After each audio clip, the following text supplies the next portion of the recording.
Houston Astros, Washington Nationals, Astro Nats in the 115th World Series.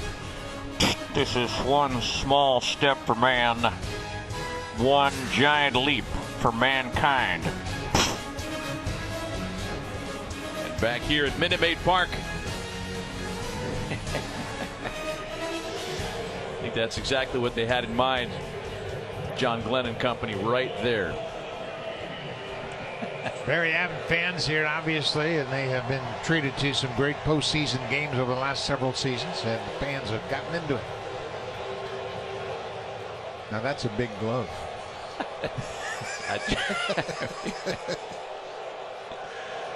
Yes, sir. Everything's a little bigger, right? Creeping up on Halloween. A pinch hitter leads things off against Hudson here in the 8th.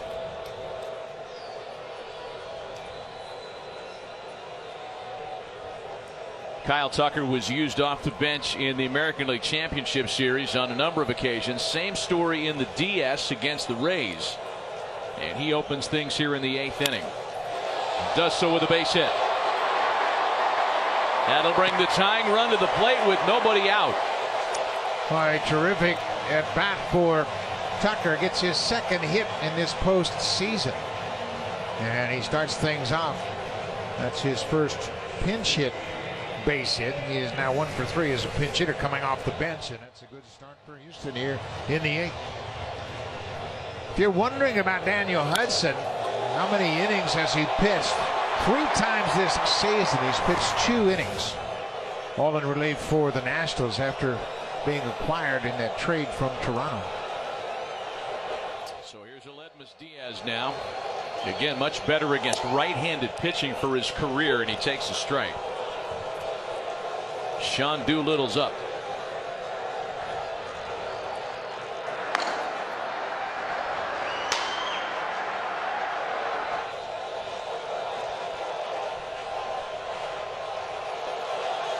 There is danger around the corner in this Astros lineup.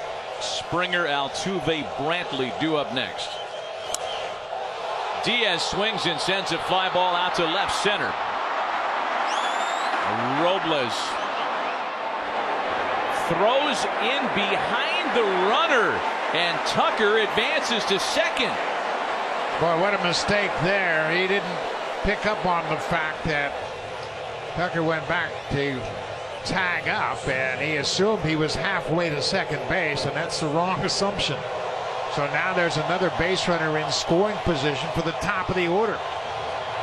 Diaz hit it hard, but in deep left field, and the runner moves up. Heads up base running by Kyle Tucker. This looked a little panicky to me, Puck. I mean, he just wasn't set to make that play on the fly ball. Maybe at the last minute picking up what was going on base. Yeah, he needs some help out from Soto. He should have said, hey, just throw it into second base. Keep that double play in order. Now it's a different story for the top of the lineup. George Springer hit a monstrous solo home run back in the 7th on a 99-mile-an-hour fastball from Tanner Rainey. It had made it 5-3.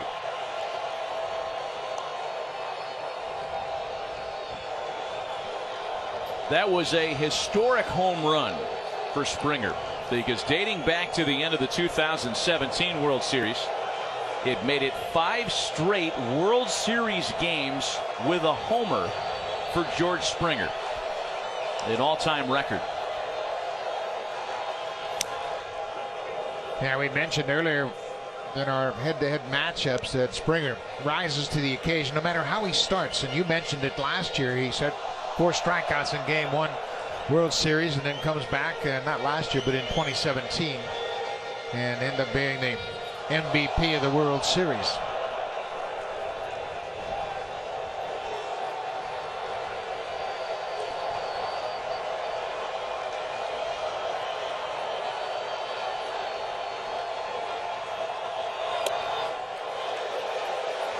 Well, not to mention, at the time of that 4th strikeout in Game 1 of 2017's World Series, he was 3 for 30 in that postseason. I mean, it just looked like the moment had gotten too big for him. He was in his own head, and it was a wash.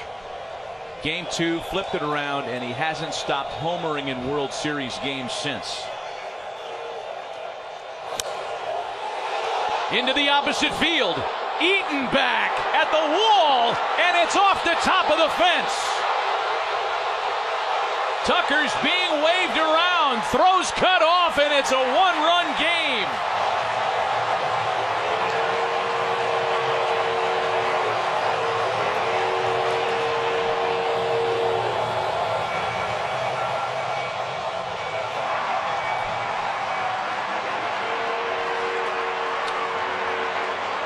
Victor Robles made 2 bad throws in this inning that have helped the Astros get right back in the game. He just turned and fired that throw back toward the infield because they had a chance to get the runner if he hits the first cutoff man. Eaton goes up and the ball stays in the ballpark.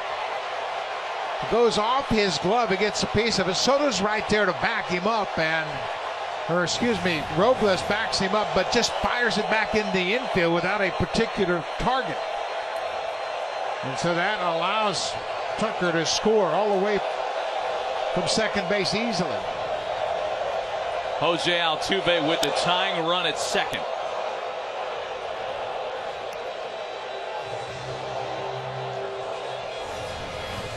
But Robles made that earlier throw that allowed Tucker to go from first to second. So he scores on the double by Springer.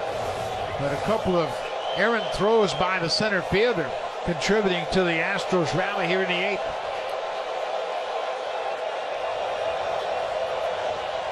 Oh, and 1 the count to Jose Altuve.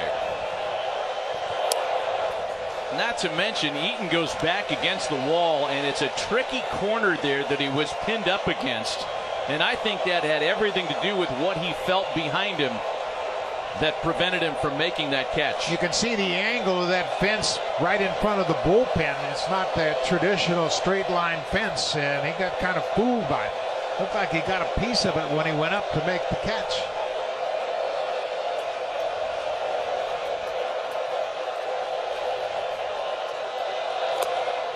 Again, Altuve a little anxious. We saw him strike out on that very same ball in the 7th. The slider from Tanner Rainey almost in the same spot, like he's not picking it up out of the pitcher's hand.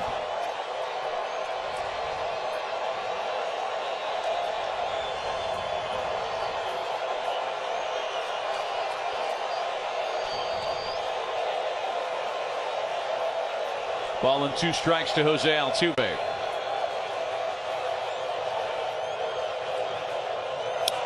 A fastball jerk foul, and one that got an awful lot of home plate.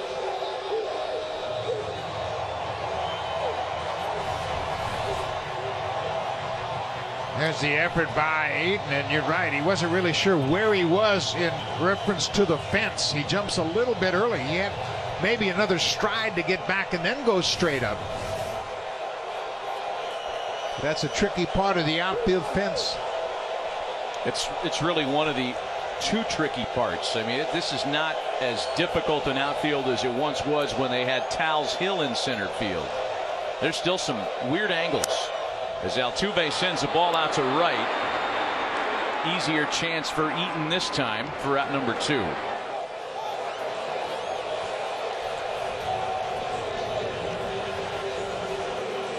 All right, this is an interesting move right here, and Dave Martinez is going to make it.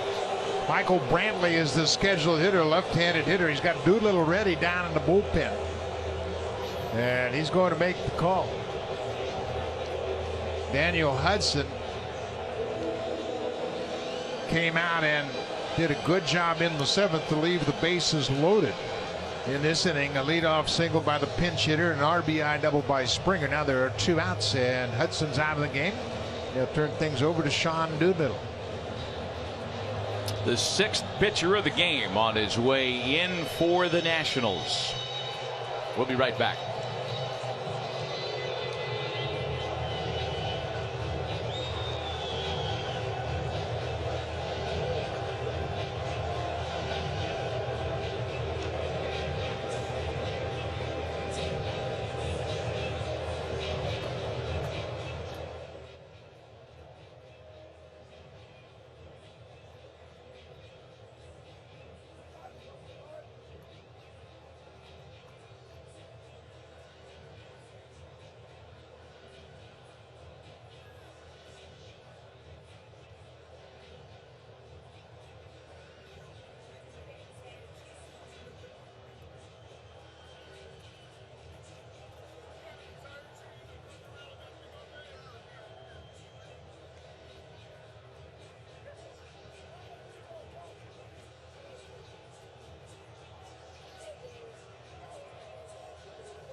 Well, I hate to go cliche on you here, but it is a game of inches.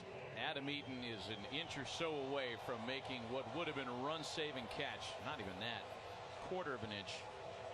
Yeah, and Tucker goes back thinking he has a chance to catch it, and he comes around third and scores when the ball gets away from Eaton.